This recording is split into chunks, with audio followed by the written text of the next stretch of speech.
Hi, I'm Terry, and I'm nuts about stamping. I'm back today with another Sundays with Sizzix project. It's a birthday card that I created using my Big Shot.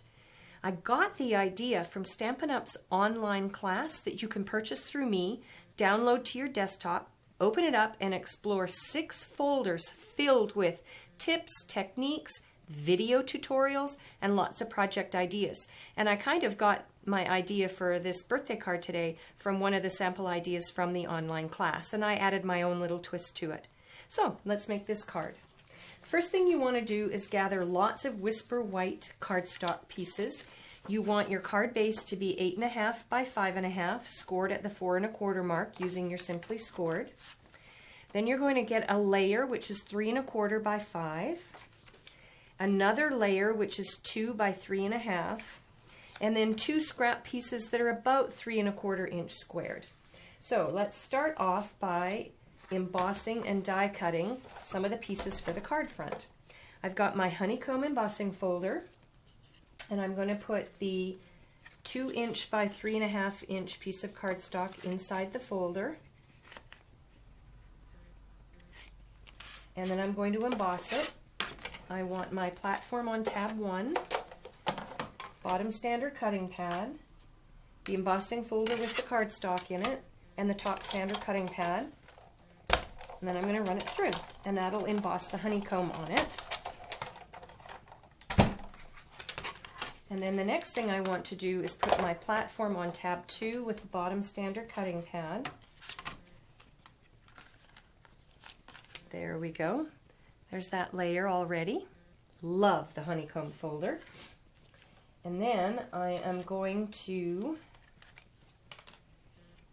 bring in my floral frames framelets.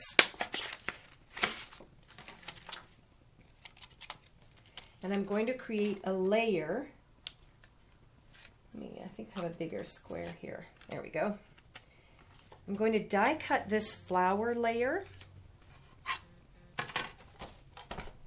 So I've got my platform on tab 2, bottom standard cutting pad, my cardstock scrap piece with the framelit on top, top standard cutting pad, and run it through, and that'll die cut the flower.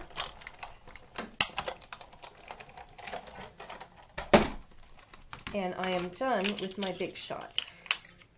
So now I'll show you how to complete the rest of the card.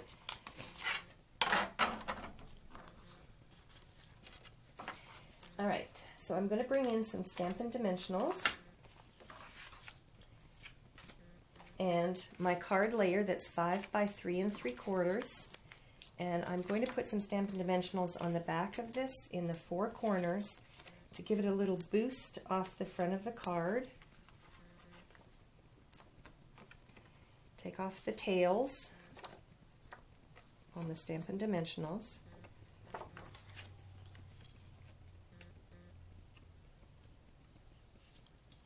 And there we go.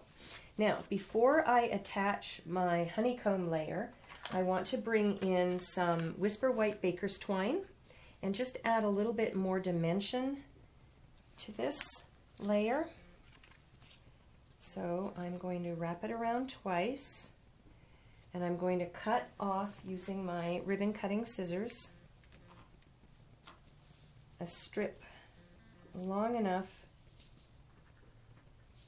there we go, to tie a knot.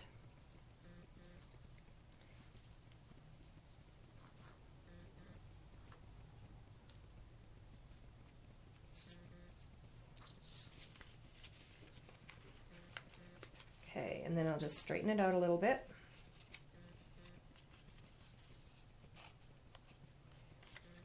Cut off the tails with just a little bit of an overhang. Turn it over, bring in my snail adhesive, and I'm going to adhere this to the front of my card.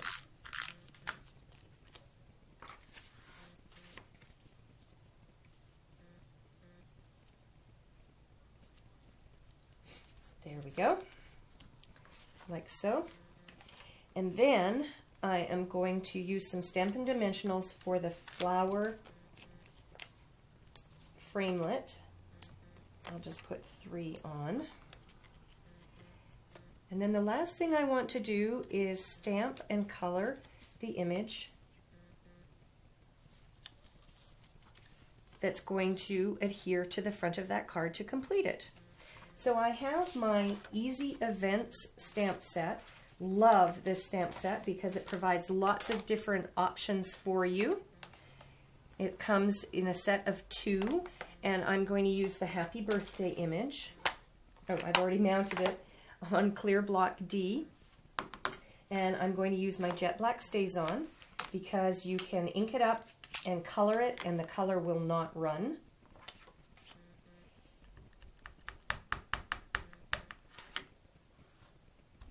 I'm going to stamp it in the center. There we go.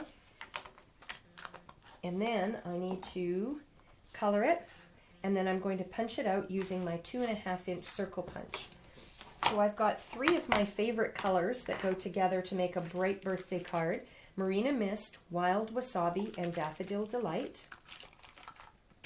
And I'm going to go ahead and color this, and I'll be back to show you how I'm going to complete the card.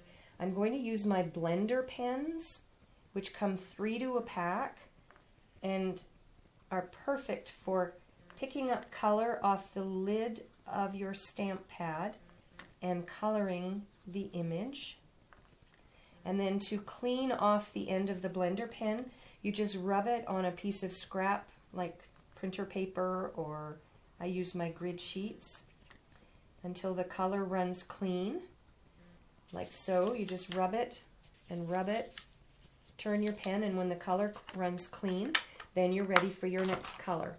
So I will continue coloring this image, and I'll be back in a moment, and I'll show you how to complete the card.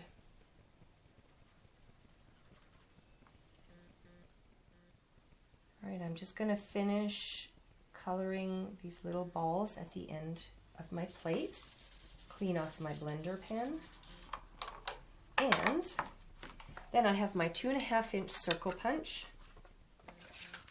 I'm going to pop this piece in, get it centered, punch it out, and then I'm going to use my snail adhesive and adhere it to the center of my flower layer. And there we go. For a complete listing of the supplies and the measurements for the cardstock layers, please hop on over to my blog, www.nutsaboutstamping.com. This weekend, Saturday through Monday, Stampin' Up! Is offering free shipping on any size of order. And in addition to that, I'm offering a Mystery Hostess event. So I'll put the link up here on the video tutorial for my Mystery Hostess event, and I hope that you'll take advantage of free shipping this weekend to get the supplies you need to make this card or any other project's ideas at home. I'm Terri. I'm nuts about stamping. See you next time. Bye for now.